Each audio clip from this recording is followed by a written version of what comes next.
Ja, grüß euch benannt und einen sakrisch guten. It's Kasperl. Leute, Miesgusi. Es tut mir leid, ich war jetzt, ich habe gerade nachgeschaut, fast 3 Wochen nicht mehr aktiv hier. Und ich will auch kurz erklären, warum. Also, ich hab in den letzten Wochen einfach mit sehr viel privaten Scheiß wieder zu kämpfen gehabt und ich habe weder irgendwie einen Kopf noch irgendwie Bock für die ganze Scheiße gehabt. Ich habe es im Hintergrund verfolgt, deswegen werden wir heute auch einen so ein bisschen den Monat Revue passieren lassen mit Hilfe von Ofis Videos und schau mal, was der über Rainer zu schwafeln hat. Ich habe eins noch gesehen, irgendwie, da war am Anfang was über Shoyoka, was ich interessant fand, dann habe ich es abgebrochen und gesagt, da reagiere ich komplett drauf. Ich weiß nicht, ob das ein separates Video wird oder ich schaue jetzt mal einfach, wie der Flow ist. Und wenn ich irgendwann keinen Bock mehr habe, dann gibt es ein zweites Video hinterher oder ein drittes oder ein viertes. Gut, wo waren wir noch? Ah ja, ein herzliches, liebes Dankeschön an den lieben Dr. Matt Metal, der mir, wie ihr vielleicht gerade schon gesehen habt, einen neuen Screensaver gemacht hat. Und wer genau hinsieht, sieht in der Spiegelung von diesem Screensaver ist im Hintergrund die Schanze zu sehen. Da hat er sich viel Mühe gegeben, das ist sehr schön, deutlich classy, ne? Mehr classy als das, was ich davor hatte, was auch von ihm war, ne? Wunderschön, vielen Dank. Und ihr habt mir sogar noch einen gemacht, und den finde ich auch super. Ja, für mein anderes Format. Wunderbar. Aber, ich schwafel jetzt schon wieder 2 Minuten. Wir schauen mal, was los war im Universum. Ich habe jetzt wieder ein bisschen Detox gehabt. Ne? Das war jetzt am Anfang des Monats sehr viel Rainer. Dafür, dass es sehr lange nicht wirklich viel Rainer war. Das ist irgendwie ein bisschen, das hat mich auch ein bisschen gehittet, wie ja, wenn jemand viele Jahre abstinent ist und dann gleich irgendwie beim ersten Abend wieder auf Sturz drum geht. Das tut einem nicht gut. Hier geht es um Rainers Discord, das ist Abmahnung für Shoyoka, das habe ich überschnitten. Hier war am Anfang was an Birella, die sieht echt nicht gut aus. Und dann geht es um Shoyoka, aber den Shoyoka-Bullshit sparen wir uns in dem Fall. Wir hören uns an, warum Rainer diesen Discord gelöscht hat. Ich habe es wohl mitgekriegt, dass er einen Discord gelöscht hat. Also er hat den Discord gelöscht, dann hat er einen neuen gemacht, dann hat er nochmal einen gelöscht. Ich weiß nicht mal, um welchen Discord es sich jetzt hier handelt. Wir werden es rausfinden, zusammen. Ne? Für mich ist es relativ aktuell. Ich habe das irgendwie beim Kochen nebenher laufen lassen und nicht wirklich viel davon mitgekriegt. Ihr werdet es wahrscheinlich besser auf dem Schirm haben, deswegen erfahren wir das jetzt gemeinsam nochmal miteinander. Und dementsprechend hockt euch her, sagen wir mehrer. Reißt euch Häube auf. Aber mir ging einer. In Rainer.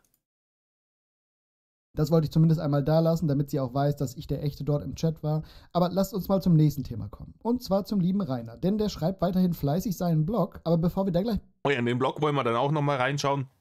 Das wird aber vielleicht nochmal extriges Video. Und sollen wir da gleich reinschauen? Wir machen jetzt das und dann schauen wir mal ins Bestiarium. Ne? mal drüber sprechen, noch 2 Sachen zu Rainer. Zum einen, es gibt einen YouTube-Kanal, der sich ausgibt als Rainer. Und ja, das habe ich mitgekriegt, dass es nicht Rainer ist. Ja, ich habe ihn gesehen und das ist ein Fake-Account. Aber es gibt einen anderen Kanal, wo der Blog von Rainer eingelesen wird mit einer richtig guten Rainer-KI-Stimme. Ist nicht mal... This sounds interesting. Dogma des Universums, mein Manifest, das hatten wir aber schon mal, glaube ich, zum Verständnis. Okay, aber da sind Sachen dabei. Das können wir uns auf jeden Fall mal anschauen bei Gelegenheit. Aber diese Stimme ist in 11 Labs drin, das heißt, ihr könnt mit dieser KI auch eigene Texte so generieren. Und weil ich damals immer wieder gefragt wurde, als ich diese Texte von mir immer mit dieser einen Rainer-KI eingelesen habe, wo ich die dann her habe, da gibt es jetzt auf 11 Labs eine neue Rainer-KI und ich muss sagen, die ist um einiges schon besser als die letzte. Ich habe das auch schon mitgekriegt, dass Leute jetzt über eine neue reine KI Sachen eingelesen haben und ich finde es inzwischen wirklich erschreckend. Sagen wir mal so, diese reine Sprach-KIs, die gibt es ja jetzt schon seit über einem Jahr und stellenweise noch länger. Sagen wir, vor einem Jahr habe ich noch sehr deutlich erkennen können, okay, das ist die KI, die das gerade vorliest und das ist der echte, der einzig wahre, der allerechteste. Und nee, das war jemand anders, aber er hat genauso viel Schulden. Mehr sogar. Aber inzwischen ist es wirklich, man muss sehr genau hinhören und man muss Rainer sehr gut kennen, um rauszufinden, okay, das ist die KI und das nicht. Ne? Und ich würde mir auch nicht zutrauen, das mit 100%iger Wahrscheinlichkeit in jedem Fall sicher sagen zu können. Das ist schon erschreckend gewesen. Ne? Ich meine, klar, diese Nummer, diese geleakten Sprachnachrichten, da letztes Jahr Indigo-Bärchen etc., das war eindeutig Rainer. Ne?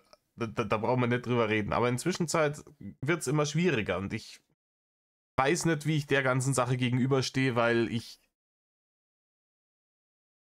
man kann da Schindluder mittreiben, gell?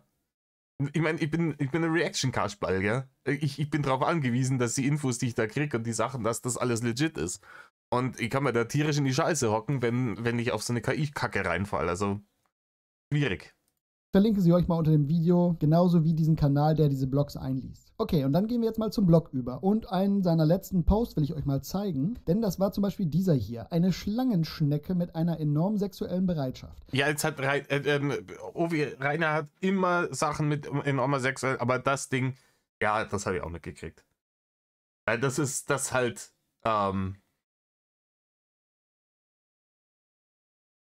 Größe circa 30 Zentimeter ganz stark abweichen. Ja, manchmal sind es 30, manchmal sind es 16,5. Alter Schwede. Nee, aber da habe ich es wieder. Das ist so wieder so ein klassisches Ding. Ich weiß nicht, aus welchem Bereich vom Ogerstübchen er sich diese Scheiße wieder gezogen hat, aber das ist halt wieder. Es ist ein absolut typischer Rainer. Das Ding. Das absolut typischer Rainer. Ja, und wir alle wissen natürlich, worauf er da hinaus will und dass er dieses Bild als Phallus-Symbol generiert hat. Aber das Schlimme daran ist noch, dass er das noch dazu gepostet hat und das hier so angekündigt hat. Zitat: Besonders einige Frauen dürften damit etwas eigenartig drüber denken. Und die Trans dreuen sich vermutlich drüber. XD. Jedenfalls eine Transfrau, die sich als Mann diviniert. XD. Wir werdet sehen. Zitat Ende. Ja, das hat er offensichtlich wieder mit der Hand in der Hose getippt. Ne? Da ist Rainer. Aber es ist nichts so wie früher. Es ist absolut. Das alte Ding Drachenlord ist alles vorbei. Das hat alles nichts mehr mit nichts zu tun. Rainer ist jetzt ein neuer Mensch und will einfach nur sein vollkommen normales Universum hier propagieren. Ob du mich verarschen willst, habe ich dich gefragt. Ah ja, das kann's doch jetzt auch wieder nimmer sein.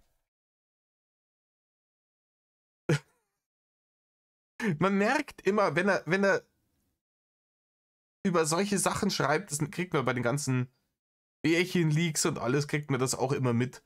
Wenn er über solche Dinge schreibt, da ist nicht mal mehr genügend Blut fürs unterentwickelte 58er Spatzenhirn mehr irgendwie im Kopf vorhanden. Es fließt alles irgendwo in den unterdimensionierten Shrimp, in der Hoffnung, dem vielleicht dann doch nochmal ein Lebenszeichen, so ein letztes Zucken zu entlocken. Ne? Da wird sich da, aber wie es alleine geschrieben ist. Der erste Satz ist Hanebüchen genug, aber geht noch. Da hat er sich halt in der Grammatik, da wusste er in der Mitte nicht mehr, wie er angefangen hat mit dem Satz, ne? Dürften damit etwas eigenartig darüber denken. Gut gedeutscht, Rainer. Und dann geht es ja sowieso Trans mit Z. Freuden sich vermutlich. XD kriegt er nur hin. Da hat er wahrscheinlich so Makro. Hingetapte extra Taste. Immer für XD. Alter, jedenfalls, oh Mann, als Mann, Alter, MAN ist eine, so wie du das geschrieben hast, ist eine LKW-Marke. Definiert, Alter. Wir werden sehen. Wir werden richtig sehen, Alter. Ganz ehrlich, Yoda aus Star Wars ist ein Grammatik-Genie gegen Rainer. Was? Sorry, ich hatte gerade 2 Schlaganfälle beim Lesen. Ja. Nicht nur du. Nicht nur du, Ofi. Transfrauen, die sich als Mann definieren. Ich bin da jetzt nun kein Experte bei diesem Thema, aber eine Transfrau ist doch eine Person, die mit männlichen Geschlechtsteilen geboren wurde, sich aber als Frau definiert. Stimmt, ja. Das ist auch dumm. Ja. Also eine Transfrau war früher ein Mann, ist jetzt, ne? Und er meint es andersrum. Aber das war doch jetzt hier dieses Ding, wir schauen später nochmal nach, oder? Beziehungsweise wahrscheinlich gehe hier noch näher drauf ein. Höchstwahrscheinlich gehe ich ja dann nochmal drauf ein. Also brauchen wir uns die Schlangenschnecke gar nicht anschauen weiter, aber nach dem Video. Das war doch dieses Ding von wegen, die kriegt der Frau in die Mischi und es ist praktisch so ein lebender Strap-on, der in der Mischi lebt. Oder? Will ich wissen, wovon der sich ernährt? Steht das da drin? Erfahren wir das gleich. Let's go, schauen wir weiter. Eine Transfrau, die sich als Mann definiert, wäre dann doch ein Mann, oder? Ach komm, warum hinterfrage ich das überhaupt? Ist schon der Fehler von vornherein, dass ich versuche, da irgendwie eine Logik drin zu finden. Richtig. Ja, und einen Podcast hat er auch wieder neu veröffentlicht, eine neue Folge. Vielleicht reacten wir da demnächst, wenn ich mal ein bisschen Zeit habe, da auch nochmal drauf, denn dies... Ist ein neuer Podcast draußen? Was ist neu? Das ist schon 2 Wochen alt. Aber schauen wir mal. Ich habe die Podcast-Seite hier noch, ich habe ja die ja gespeichert. Da können wir reinschauen, haben wir wieder Material. Ne, jetzt habt ihr 3 Wochen Durststrecke, keinen Metal Kasper, 3 Wochen lang. Ihr habt mir auch gefehlt. Jetzt gibt es wieder ein bisschen mehrer. Diesmal hat er die auch ohne KI-Stimme aufgenommen, aber auch auf seinem Discord ist er sehr fleißig unterwegs. Wir lesen da mal kurz rein. Zitat, Rainer, so, gegessen. Wo sind jetzt die 5, die gegen meinen Willi arbeiten? Ich meine, XD, ja. Ja, Rainer beschreibt hier wirklich immer wir machen's, der macht sein Meme hier wirklich auf öffentlich, oder? Es soll also das Fressende, Wichsende, Zockende. Ne? Es ist, das ist gar nicht so, wir wissen gar nichts über sein Leben. Bitte sehr. XD, Zitat Ende. Ja, was soll man dazu sagen? Es geht halt immer bei jeglicher Diskussion nur um das eine bei ihm. Bei seiner Welt und seinem Glauben ja ganz genauso, was wir auch an diesen enormen sexuellen Bereitschaften von jeglichem Wesen dort sehen können, die er kreiert hat. Aber es gibt dann tatsächlich User auf diesem Discord, die sich mal wirklich die Mühe gemacht haben und einen längeren Text verfasst haben, um sachliche und ordentliche Kritik anzusprechen bezüglich dieser Weltgenerierung, die er da erschaffen hat. Und das könnte ein Grund sein, warum der Discord dann schon wieder gelöscht wurde, ne? Mein Verdacht an der ganzen Nummer, dass er will ja da keine Kritik daran hören, wenn sie noch so sachlich ist, ne? Das ist seine Welt und wem es nicht passt, rechts oben ist der X-Button, ne? Ich weiß nicht, ist das so ein Ding, wenn du in Rainers Universum bist, dann ist in deinem Sichtfeld immer so wie bei der VR, rechts oben ist so ein X-Button, ne? Und wenn du irgendwann keinen Bock mehr hast, drückst du da drauf. So, rechts oben ist der X-Button, auf Wiedersehen. Lass ihn in seinem Universum in Ruhe seine Dinge tun. Lesen uns da mal einen kleinen Teil von diesem ganz langen Text durch. Zitat: So wie die Schlangenschnecke in ihrem Bestiarium-Beitrag beschrieben ist, wirft es einige ernste moralische Fragen auf, die weit über eine Weltbildung gehen. So wird zum Beispiel überhaupt nicht auf die Sinnesorgane der Art eingegangen. Ist es absichtlich, dass es so verschwommen ist, oder? Sie Augen, Ohren, Mund. Wir wissen, dass sie sprechen können, aber nicht wie. Sind Schlangenschnecken ansonsten blind und taub? Wie viel eigenen Willen, Wahrnehmung, Intelligenz und Bewusstsein kann ein solches Wesen... Ja gut, wenn in der Mischi lebt, dann hat sie hoffentlich keinen Geruchssinn oder überhaupt haben. Statt sich solchen essentiellen Themen zu widmen, konzentriert sich der Text fast ausschließlich auf die Sexualisierung der Art. Dabei wird es nicht als eigenständiges Lebewesen, sondern vielmehr als lebendiges Sexspielzeug beschrieben. Ja. Als ein Objekt für neugierige Frauen. Und das wird im Detail beschrieben. Immer wieder wird genannt, wie groß, breit, lang, steif oder flexibel es sein soll. In einer Welt, in der sich alle Lebewesen von der Energie im Raum ernähren, wird der Prozess, wie eine Schnecke in der Symbiose mit einer Frau zum lebenden Strap-on wird, ins kleinste Detail beschrieben. Dabei bekommt man das Gefühl, dass es hier weniger um echtes Worldbuilding geht, als vielmehr um schlicht die sexuelle Vorstellung einer Frau mit einem Penis auszustatten. Ja, der Eindruck der kann entstehen bei Rainers Universum.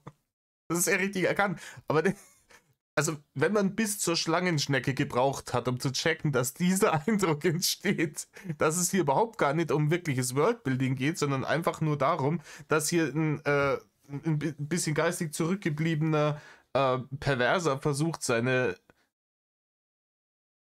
kranken Fantasien ins Internet zu pimmeln auf eine widerlich exhibitionistische Art und Weise, dann weiß ich nicht. Das hört sich jetzt wirklich sehr schlau geschrieben an, der Text, aber wenn du so lange gebraucht hast, um das zu checken, dann weiß ich es auch nicht mehr. Zitat Ende. Ja, und das ist ja ein absolut berechtigter Kritikpunkt, der sachlich und nachvollziehbar vorgetragen wird. So sollte Kritik ja auch aussehen, um miteinander diese Fantasiewelt aufbauen zu können, wie das auf diesem Discord-Server ja passieren soll. Ja, sollte, aber nicht in Rainers Welt, denn seine Antwort war dann diese hier. Zitat, Rainer, vielleicht solltest du dir überlegen, ob, wenn du kritisieren willst, nicht einen anderen Discord suchst. Meine Welt scheint nichts für dich zu sein, da du ein Mensch bist, der nach Logik handelt. Zitat Ende. Ja, das ist leider wahr. Wenn du, ganz ehrlich, wenn du ein logikbegabter Mensch bist, hast du halt einfach in Rainers Welt nichts verloren. Ne?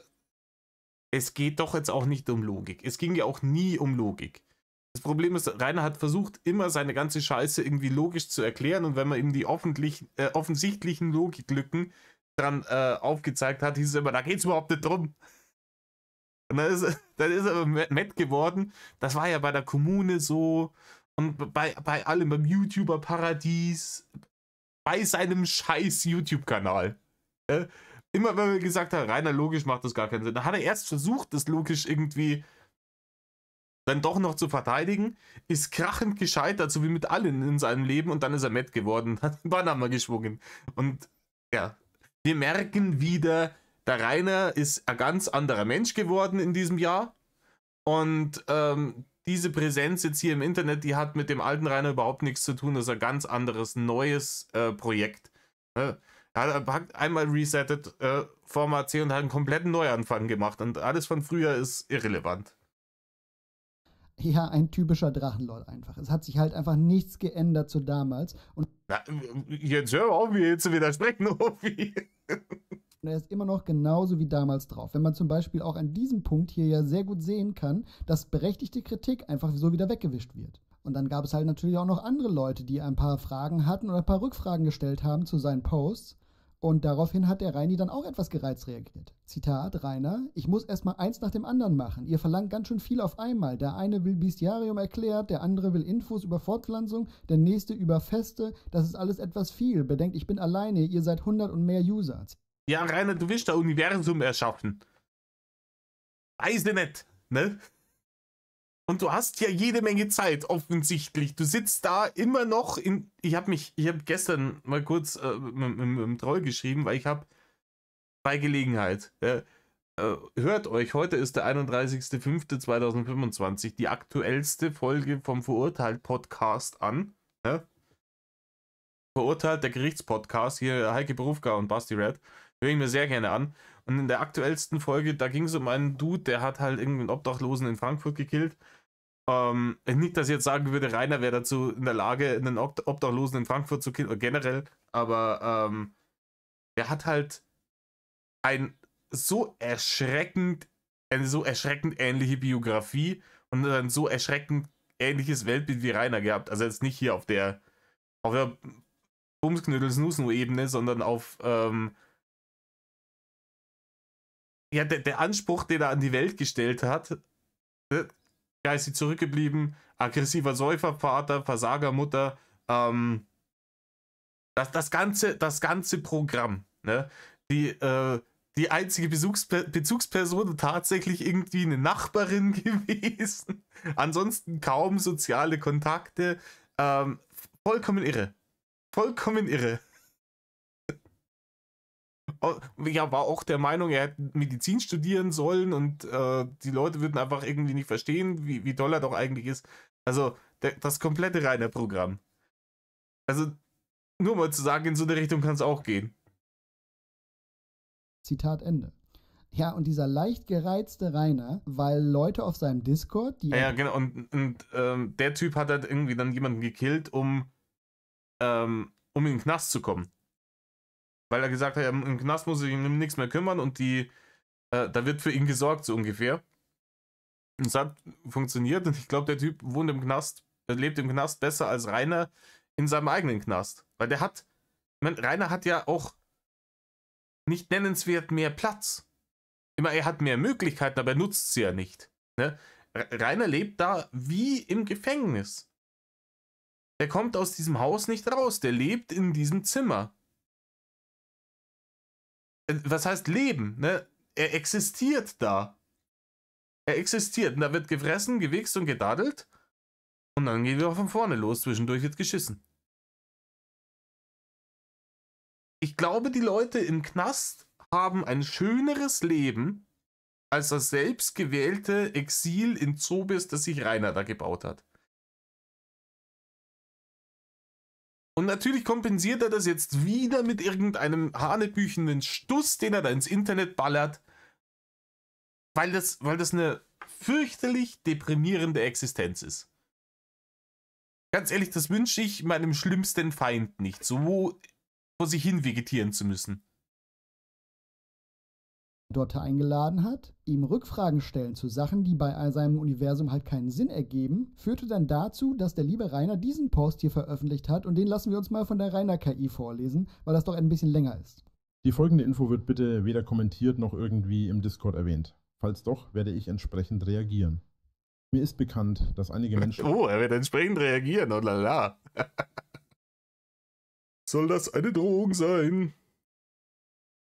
aus meiner Vergangenheit glauben, sie könnten mich manipulieren, wie sie es in ihrem Halbwissen in den letzten 15 Jahren geglaubt haben. Immer. Ja, die Menschen aus deiner Vergangenheit. Rainer ist, das sind die Leute, die jetzt auf seinem Discord sind, die ihm jetzt folgen wegen seinem Universum. Glaubt er, das sind ganz andere Leute. Das sind jetzt die echten Fans. Er war ja jetzt ein Jahr lang ruhig. Haha, haben wir gelacht. Rainer, die Leute, die du jetzt an der Backe hast, sind dieselben, die du vor einem Jahr an der Backe gehabt hast und die du vor 3 Jahren an der Backe gehabt hast. Rainer, du kriegst keine andere Audience, wenn du keinen anderen Content machst. Fertig. Ich bin auch noch hier. Opi ist weiter da. Ani, alle sind sie da. Und nicht nur die Aktiven, halt auch die Inaktiven oder die Leute, die auf dein Discord gehen. Es wird sich nichts ändern, wenn du dich nicht änderst. Und du änderst dich nicht. Dich nicht mehr Drache zu nennen, sondern Rainer Winkler ist zwar minimal weniger cringe und minimal weniger kernbehindert, aber es ändert dann doch nichts daran, wenn du denselben Bullshit da rauskackst wie je und je. Immer zu schaffen. Lasst euch eines klar machen. Ich werde nicht auf irgendwelche Personen reinfallen oder mich auf welche einlassen, die auf diesem Discord sind. Ja, Bullshit, Rainer. Früher oder später. Früher oder später haben wir die nächsten Bärchen-Leaks. Du hast so oft schon gesagt, nee, du lässt dich nicht mehr auf irgendwas ein, wenn du irgendwie Tussis im Internet kennenlernst, weil wegen der ganzen Bärchen. Und dann hat es kurz darauf den nächsten Bärchen-Leak gegeben. Also du bist nicht so schlau, wie du denkst, dass du bist, im Gegenteil. Und die werden dich wieder kriegen. Das nächste Bärchen ist direkt um die nächste Ecke. Ich werde keinerlei private Bande knüpfen. Und es werden auch keine Sex-Leaks von mir kommen. Wie euch, wer auch immer. Keiner. Die müssen nicht geleakt werden. Du schreibst einen Blog damit. Wir haben gerade gesehen, diese Schlangenschnecke, die du da rein... Das muss nicht geleakt werden. Du veröffentlichst es ganz, ganz öffentlich. Freiwillig. Da wird nichts geleakt. Hier, der oder die es ist, versprochen hat. Denn ich werde mich auf nichts und niemanden einlassen. Die Vergangenheit ist genau das. Vergangenheit. Also hört auf zu provozieren, weil ihr anderen Menschen Leid antun wollt. Es gibt unzählige Mörder, Vergewaltiger und Kinderschänder da draußen. Ich bin nichts davon. Also, aber der Aussage wäre ja an deiner Stelle herzlich vorsichtig, ne? Also zumindest, gut, Mörder, ne? Aber die Küken zerquetschen mal wegnehmen. Aber weiß ich nicht, Rainer. Weiß ich nicht. Auch wenn das behauptet wird, um meinem Ruf zu schaden. Dein Ruf! Okay, also was war das, Anfang letzten Jahres, oder? Anfang 2024. Diese Vorwürfe von der Mutter und dem kleinen Mädchen sind nur gemacht worden, um deinem Ruf zu schaden. Rainer, welchen Ruf hattest du denn Anfang 2024? Welchen Ruf? Bitte. Welcher Ruf soll da beschädigt werden?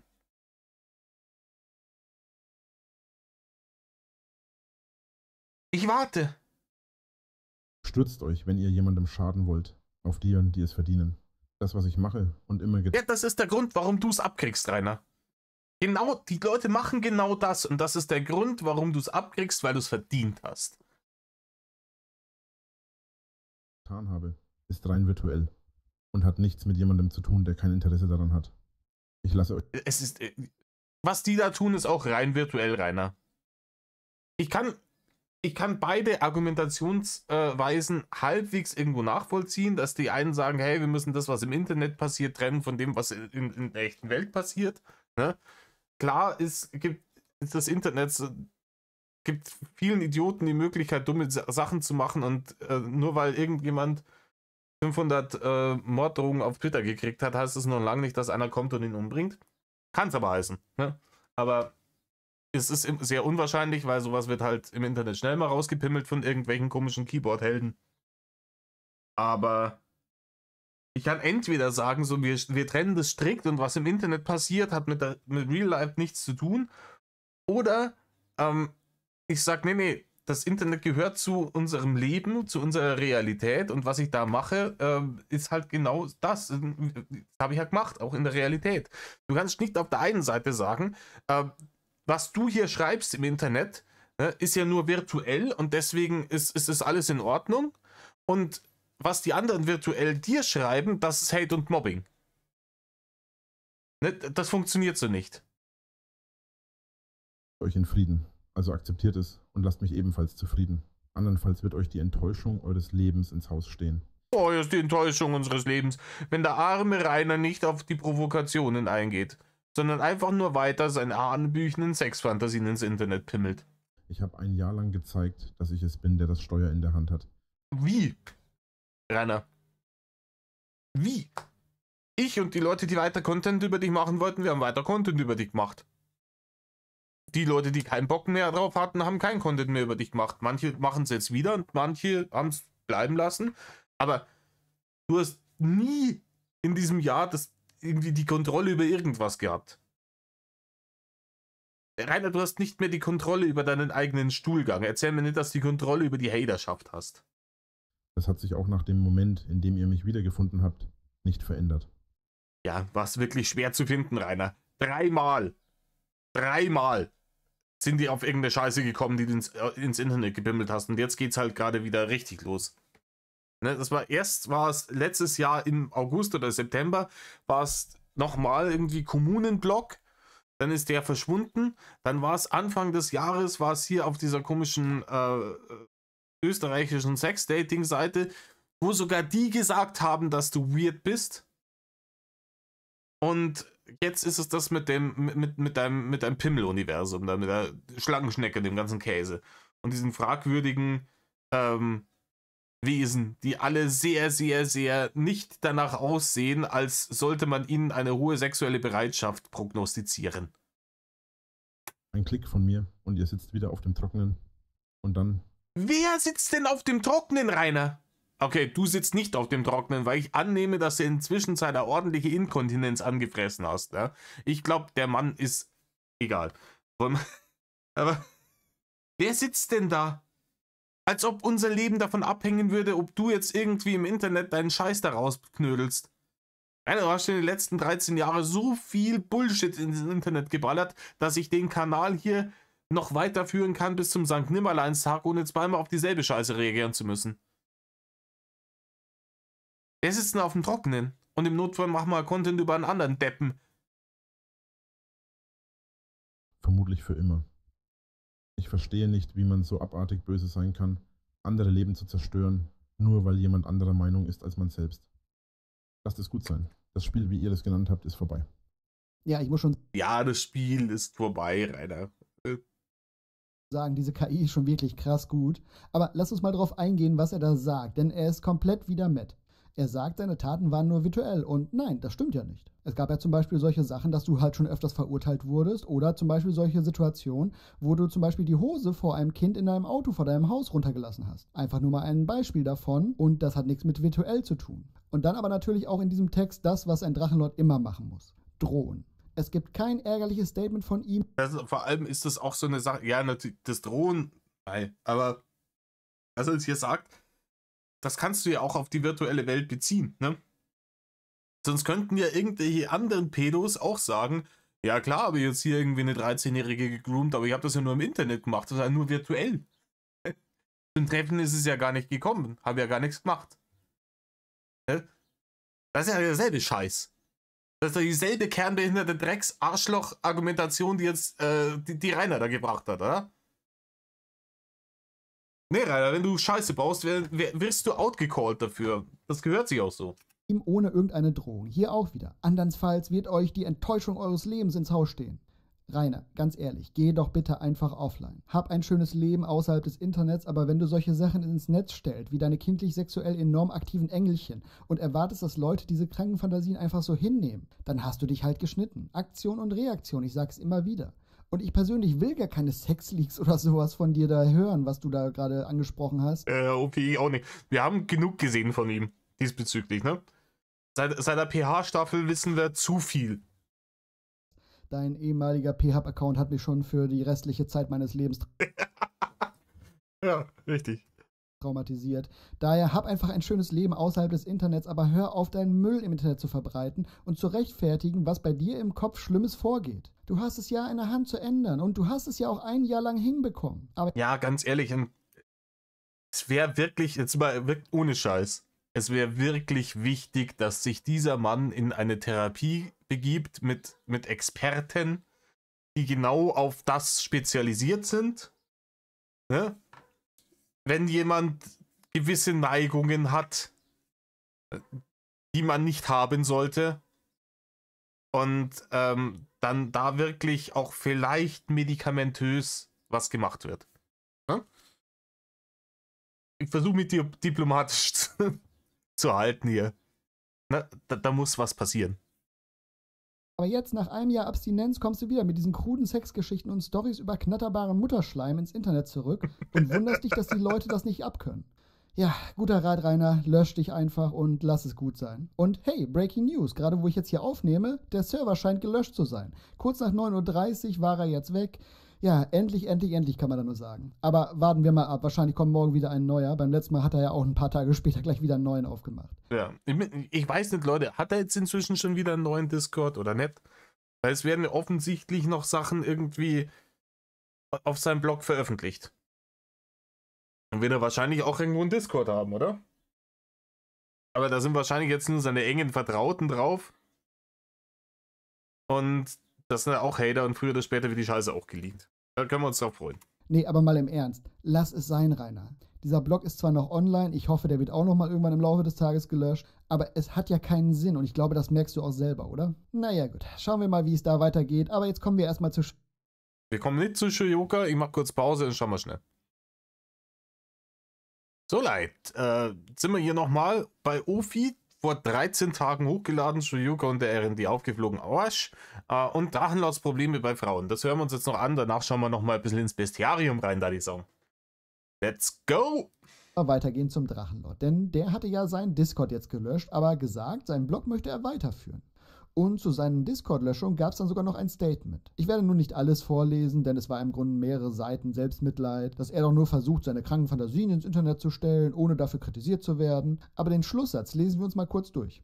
Zitat: Das waren nur ein paar meiner Gedanken zum Morgen. Ich hoffe, ihr könntet es zumindest ein wenig nachvollziehen. Für alle, die den folgenden Satz verstehen, sollte nun klar sein: The game is over.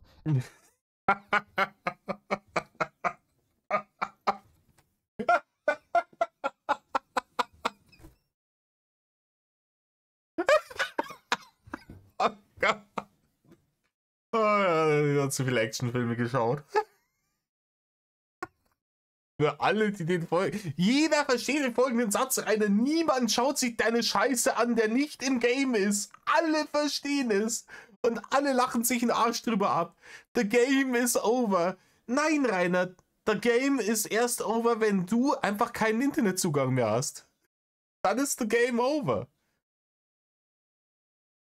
Es ist vorbei, auch wenn man weiterspielen will. Irgendwann ist es zu Ende. Und das Ende entscheidet der Spielleiter, nicht die Spieler. Welcher Aus ist Goris, schon ist das Woris. in diesem Zusammenhang ich bin.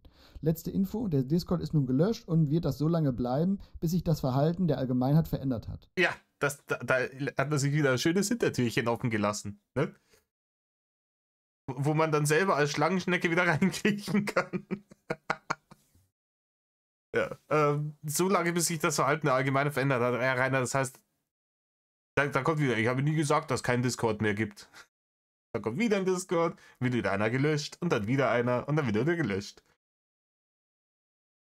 Und da das wohl nie passiert, bleibt er das vermutlich auf ewig. Ja, genau, Rainer. Genau, so wird's bleiben. Rainer, du kannst ohne diese Arschleckerei nicht leben. Du kannst ohne das nicht leben. Du willst, dass dir Leute Honig ums Maul schmieren. Du willst das. Und dir ist vollkommen scheißegal, ob das Hater sind oder nicht. Das ist eine Sucht. Liebe Grüße, Rainer Winkler. Zitat Ende. Ja, und dieses Ich bin der Spielleiter hier und ich sage, es ist Schluss, kommt mir so ein bisschen vor wie dieses altbekannte Ich bin hier der Vater, nicht du! Oder auch wie das hier. Aber ich glaube, ich muss mich mal daran erinnern, wer ich bin. Ja, Master aller Master, gell? Ich bin kein kleiner Lutscher, Alter. Ich bin kein so ein kleiner Pisser. Ich bin der verfickte Drachenlord, Alter. Rainer, ich habe ein Video gesehen, das zeigt, dass du doch der Lutscher bist. Just saying. Gott aller Götter, Master aller Masters. Macht wieder ein Meme draus, mir scheißegal. Spoiler, es war ihm dann doch nicht so scheißegal. Dieses Überhebliche hat er einfach nicht ablegen können in dem ganzen Jahr, wo er jetzt offline war und zeigt einmal mehr, dass er der Meinung ist, er hat das Sagen für alles, was so passiert. Und ich meine, klar, er kann ja seinen Discord auch löschen und dafür sorgen, dass er dort keinen Hate mehr abbekommt. Das liegt ja auch in seiner Hand. Das Problem ist aber, dass er halt nur diesen Weg sieht, den Kommunikationsweg zu löschen, anstatt an den Problemen zu arbeiten. Er zieht sich nicht... Er ist der Klassiker. Ne, wie ein kleines Kind, das sich die Ohren zuhält und la la la la la sagt.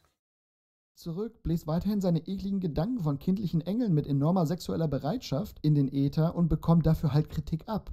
Ob du nun deine Kanäle löscht, auf denen du Kritik abbekommst, wie zum Beispiel den Discord, ändert aber leider nichts daran an der Kritik, denn die Leute werden auch weiterhin einen anderen Weg finden, um an dir Kritik zu üben. So wie ich das zum Beispiel hier auf meinem Kanal mache. Aber er möchte halt seinen Blog weitermachen und schreibt zum Beispiel nun auch Blogs über Gefühle und das hat er ja schon mal in seinen alten Blogs gemacht. Aber einen Absatz daraus will ich mal mit euch durchlesen, weil ich da erst dachte, hey, vielleicht hat er ja ein bisschen was verstanden. Zitat: Letztlich ist es jedem selbst überlassen, aber bei mir ist es immer wieder zur Entfremdung geführt, selbst bei Frauen, die deutlich zeigten, dass sie Interesse an mir hatten. Sobald ich Gefühle offen zeigte und kommunizierte, wurde es ihnen unangenehm und sie haben sich distanziert. Willst du mich verarschen, Rainer? Sobald ich Gefühle offen zeigte und kommunizierte, Rainer, es hat traditionell nicht lange gedauert, bis die ersten Pimmelbilder von dir gekommen sind. Oder ob gefragt wurde, verhütest du oder machst du es auch hinten rein oder sonst irgendwelche Sachen. Rainer, du bist immer super hier. Auf die Gefahr hin, dass es wieder demonetarisiert wird. Aber hier, das hier ist aus dem ersten Gespräch, das du mit der Frau hattest. Bitte sehr. Ficken, Bumsen, Blasen. Ah, schön seine Gefühle offen gezeigt. Und dann hat er sich gewundert, warum die Leute dann da irgendwie sich distanzieren. Wenn man im ersten Gespräch umeinander palabert über was der einzige Grund ist, warum man mit einer Frau spricht, ne? Weil für was anderes sind Frauen in Rainers Kopf nicht gut.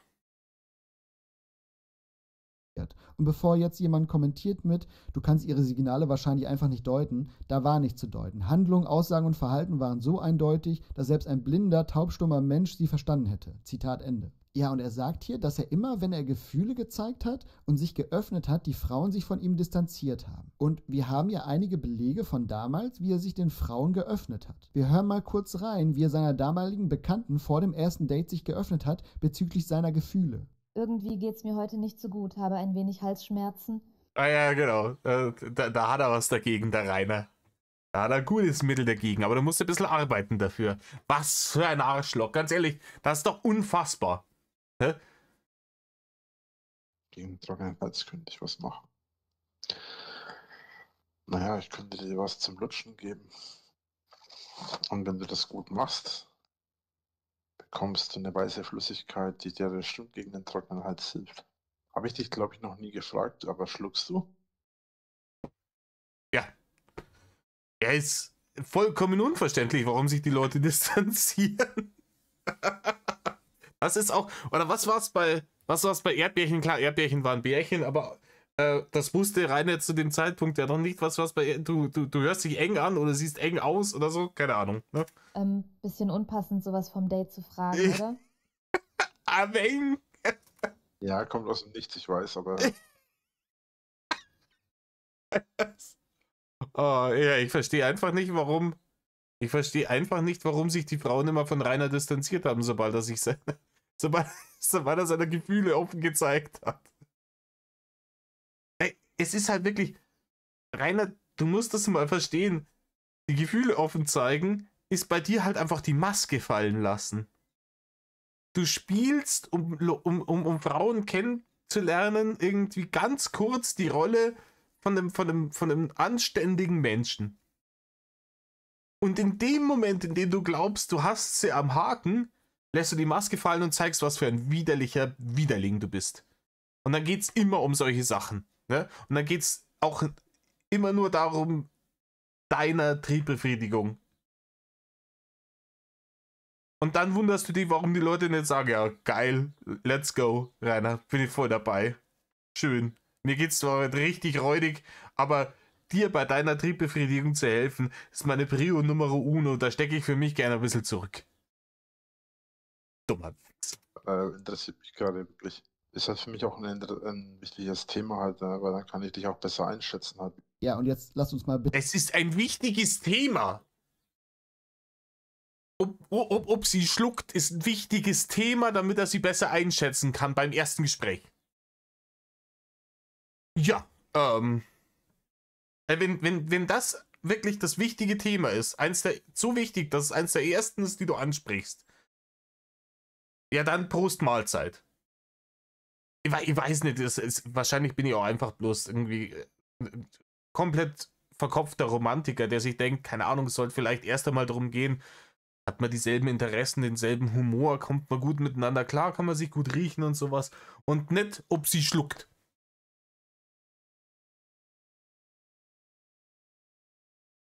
Bitte ernsthaft darüber reden. Er wundert sich dann darüber, dass sich die Frauen nach solchen Gesprächen von ihm distanzieren, wenn man sich denen so öffnet, wie Rainer das hier gemacht hat. Ja, ganz ehrlich, Rainer, verstehe ich auch gar nicht. Du hast ja alles richtig gemacht, als Womanizer, der du halt bist. Also, keine Probleme da in Sicht. Junge, Junge, Junge. Mal Spaß beiseite. Es stimmt ja, dass sich Frauen sehr schnell wieder von ihm distanziert haben. Das hat er ja richtig erkannt. Aber das Problem liegt ja nicht bei den Frauen, die irgendwie mit seinen Gefühlen nicht klarkommen. Das liegt an deinem Verhalten, Rainer. Und wenn du sowas unter "ich zeige Gefühle und öffne mich" siehst, dann musst du dich nicht wundern, dass die Frauen davon nicht angetan sind, wenn sowas vor dem ersten Date passiert. Rainer, du bist weder reich noch attraktiv genug, um so eine Scheiße zu bringen. Und sogar die Leute bringen das in den entsprechenden Kreisen, wo das erwartet wird. Die können sich halt Zugang zu gewissen Dingen bezahlen, wo es heißt, okay, ja, bist du überall nicht mit dabei. Aber dann spricht Rainer noch über seine Fehler, die er in der letzten Zeit begangen hat, und wir lesen uns das auch nochmal kurz durch. Ja, wie viel Zeit haben wir mitgebracht, dass wir über alle von Rainers Fehlern in der letzten Zeit alleine sprechen können? Zitat: Ich bin ein Mensch, der sehr viel nachdenkt, meist über mich. Ich bezweifle das, Rainer.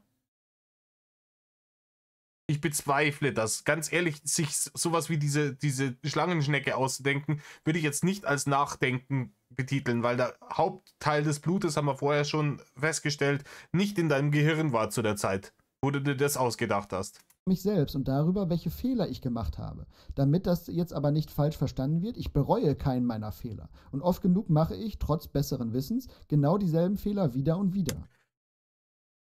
Ja, dann kannst du die Zeit, über die Fehler nachzudenken, auch schenken, wenn du nicht vorhast, sie nicht wieder zu wiederholen. Rainer, der Grund, warum wir über unsere Fehler nachdenken, ist, um rauszufinden, wie wir es beim nächsten Mal besser machen können, um diese Fehler in Zukunft zu vermeiden. Wenn ich komplett drauf scheiße und mir sage, ja, es war zwar ein Fehler, aber ich bin's blöd, dann kann ich mir die Scheiß drüber Nachdenkerei auch schenken, ob ich jetzt zu dumm bin oder nicht. Na, dann mach einfach weiter mit der Scheiße, aber dann beschwer dich nicht, warum dein Leben ein Riesenhaufen voll Gülle ist. Und warum sie die Frauen auf einmal von dir distanzieren. Wenn du vielleicht einfach mal in der Lage wärst, 3 Gespräche, 10 Minuten mit einer Frau zu führen, ohne irgendwelche anzügliche Scheiße von dir zu geben. Ne? Aber nein, ich hab's vorhin eingespielt. Zitat Ende. Ja, und ich glaube, hier liegt das große Problem, was du ja scheinbar erkennst. Also du merkst, dass du Fehler machst und wiederholst, das ist ja schon mal eine Erkenntnis, aber dass du dann sagst, du bereust keine Fehler, ja, wie will ich denn dann fürs nächste Mal daraus lernen und diese Fehler vermeiden? Natürlich muss man seine Fehler bereuen. Immer dieses olle Geplapper von wegen, ja, dann wäre ich halt nicht der Mensch. Wenn ich es nicht bereue, dann war es aus meiner Sicht kein Fehler, Punkt. Hm? Und das ist bei Rainer so. Rainer glaubt, er macht alles richtig. Rainer glaubt nicht, dass er Fehler gemacht hat. Das ist pseudotypes Blabla, was er da von sich gibt. Der glaubt nicht, dass er wirklich Fehler gemacht hat. Rainer glaubt, alle anderen machen Fehler. Die ganze Gesellschaft liegt falsch. Er ist der Einzige, der es gecheckt hat, wie es läuft.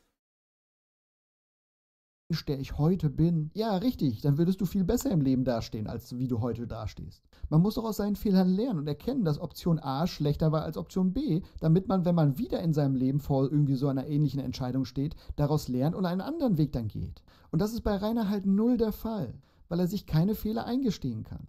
Auch wenn er das hier so schreibt, für ihn sind es ja keine Fehler, für ihn sind das halt Wege, die er gehen musste im Leben. Denn er bereut ja nichts davon. Und wenn er den Weg ins Verderben wieder gehen muss, ja, dann geht er ihn wieder, weil das dann wohl so sein soll.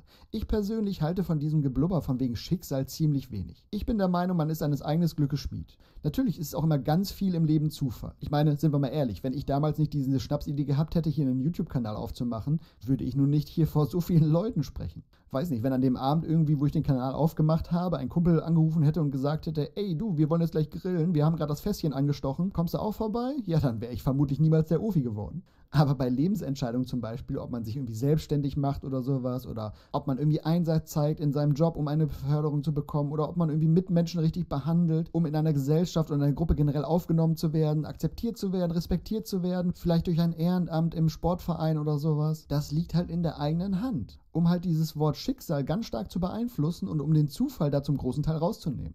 Man kann selber so viel erreichen, wenn man halt lernt und weiß, okay, das war jetzt ein Fehler, beim nächsten Mal denk dran und mach es besser. Und dieses Verhalten sehen wir leider bei Rainer gar nicht, sodass er sich weiterhin darüber beschwert, dass Frauen sich von ihm distanzieren und er keine Fehler bereut und wie er es damals ja auch öfters gesagt hat, heute noch wieder alles genauso machen würde wie damals. Ja.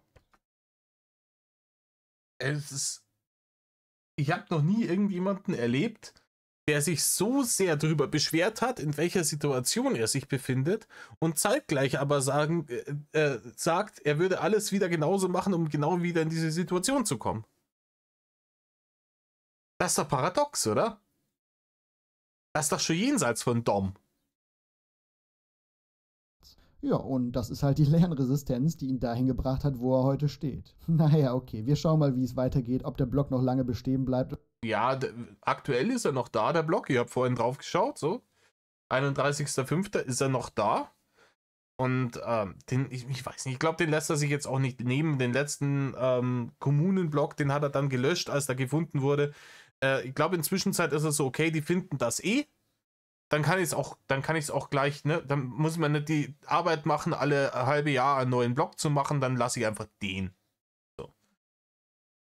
Und, wo sind wir denn jetzt? 49 Minuten. Machen wir kurz Pause, können wir alle nochmal Pipi gehen und dann schauen wir mal in sein Bestiarium rein, was er in letzter Zeit rausgepimmelt hat. Und das, sagen wir wieder.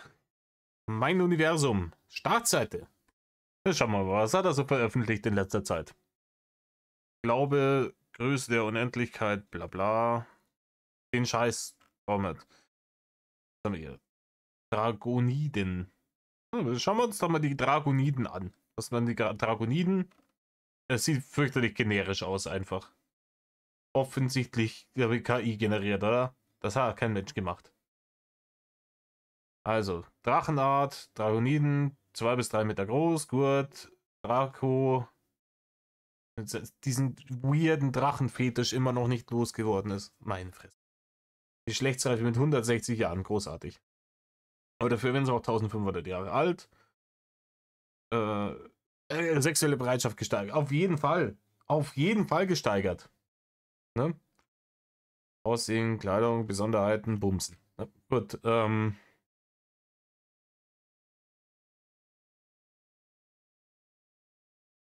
erhöht. Alter, das hier hat eine erhöhte sexuelle Bereitschaft. Wie heißen sie? Drachlinge. Ja. Das ist lustig, die werden noch älter als die Dragoniden, sind aber schon deutlich früher geschlechtsreif. Das ist ganz wichtig. Muss er nicht so lange drauf warten. Ganz ehrlich, wenn ich so ein Bild ins Internet pimmel und dem dann eine erhöhte sexuelle Bereitschaft andichte und mich dann beschwer, warum mich die Leute im Internet als Pedo bezeichnen, so dann weiß ich es auch nicht mehr. Da habe ich den Schuss einfach nicht gehört. Das sind doch bloß Fantasiewesen. Ja, genau. Ah, der Maulreiner. Wasserdrache, Nebeldrache. Boah. Es ist hier so, ja, okay, es gibt verschiedene Arten von Drachen. Was kann man denn noch machen? Ne? Nebel, Wasser. Kann ihm mal jemand sagen, dass Nebel und Wasser genau das gleiche ist, nur in einem anderen Aggregatzustand? Was der Nebeldrache ist einfach der Wasserdrache, wenn es zu heiß wird, oder was? Hexenmenschen, die sehen genauso aus wie deine komischen hier Dragoniden, du Dulli. Nur, dass sie keine Flügel haben. Nur, dass sie keine Flügel haben. Bimsen die auch. Oh, normal. Okay, ja. Gut, normal. Der Bestiariums-Podcast geht los. Oh ja, bin ich gespannt. Da bin ich richtig gespannt. Prismatio-Schleim. Ich weiß nicht, was er mit diesen ganzen Schleimen will. Löwenbiest. Das sieht mal richtig scheiße aus. Alter, das sieht mal richtig. Ich hab Gumbels gehabt, irgendwie in der 7., 8. Klasse. Die haben besser gezeichnet als das. Ja. Circa 1,90. Ansichten. Wie man sich so viel anders als andere Biest bevorzugen viele Löwenbiest Kleidung, wobei das meist eine Kleidung betrifft, die sie um die Hüfte tragen und der Oberkörper frei bleibt. Der toll, ja.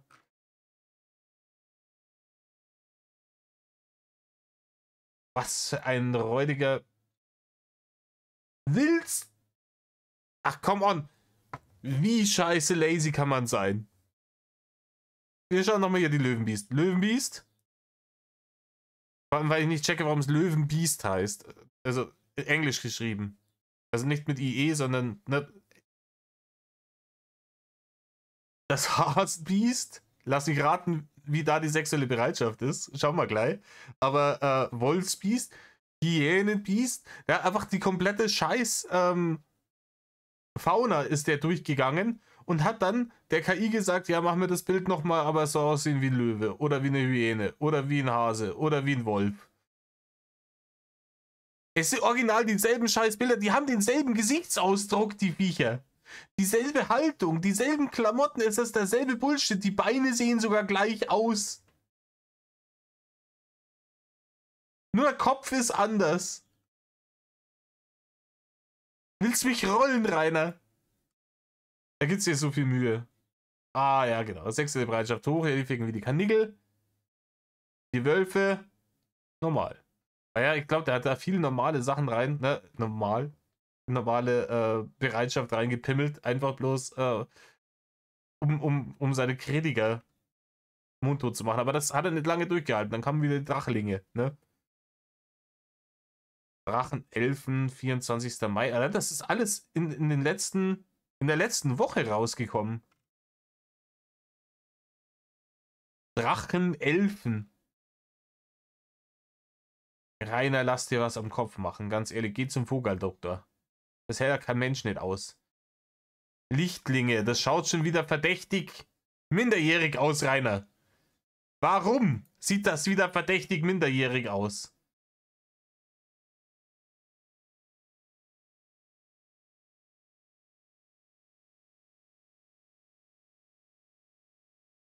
Er hat jetzt wieder einen Haufen Bullshit dazu geschrieben. Ich will nur wissen, ob die bimsen.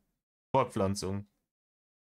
Bei den anderen Sachen hat er jetzt wieder die Zusammenfassung. Dein Scheiß Ernst, was ist das?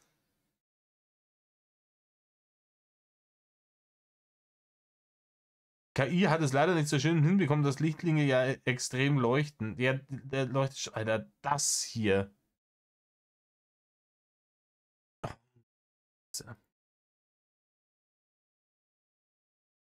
Neutroschleim.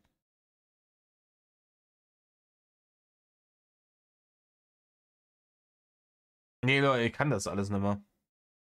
Gefallener Engel. Das hat geklaut auch alles. Engelsteufel. Teufelsengel. Wo ist jetzt der Unterschied zwischen einem Teufelsengel und einem gefallenen Engel? Ist non-binär, oder? Euer Engel. So ein Teufelsvibe. Ja, so wie das, was dich gekalbt hat. Das war auch ein Teufelsvibe. Sexuelle Bereitschaft hoch, ja. Auch die Dorfmatratze. Die hat irgendwann den Dorfdeppen kalbt. Traditionell. Riesendämon. Da ist er! Die Schlangenschnecke. Ah, okay, aber da ist hier 10. Mai. Das ist ungefähr da, wo ich ausgestiegen bin aus der Nummer vor knapp 3 Wochen. Ja, genau, den Phoenix, den habe ich noch gesehen gehabt.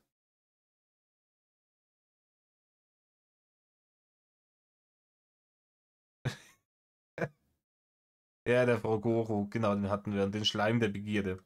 Genau. Ja, sind wir wieder auf dem Stand. Ich schaue mir das einmal an mit den Texten aus dem Blog, die da von der KI vorgelesen wird. Das wird das Ganze deutlich einfacher zum Reacten machen. Und ich werde auch mal nach der neuen Podcast-Folge suchen für euch. Und die gibt es dann in den nächsten Videos. Jetzt sind wir bei knapp einer Stunde. Das muss erst einmal langer. Ja, ich möchte jetzt nicht wieder gleich übertreiben. Nach 3 Wochen. Abstinenz. In diesem Sinne, Leute, schaut euch nochmal ganz kurz diesen wunderschönen Bildschirm schon an. Großes Kino. I love it. Tut nichts, was Rainer tut. Mad Love.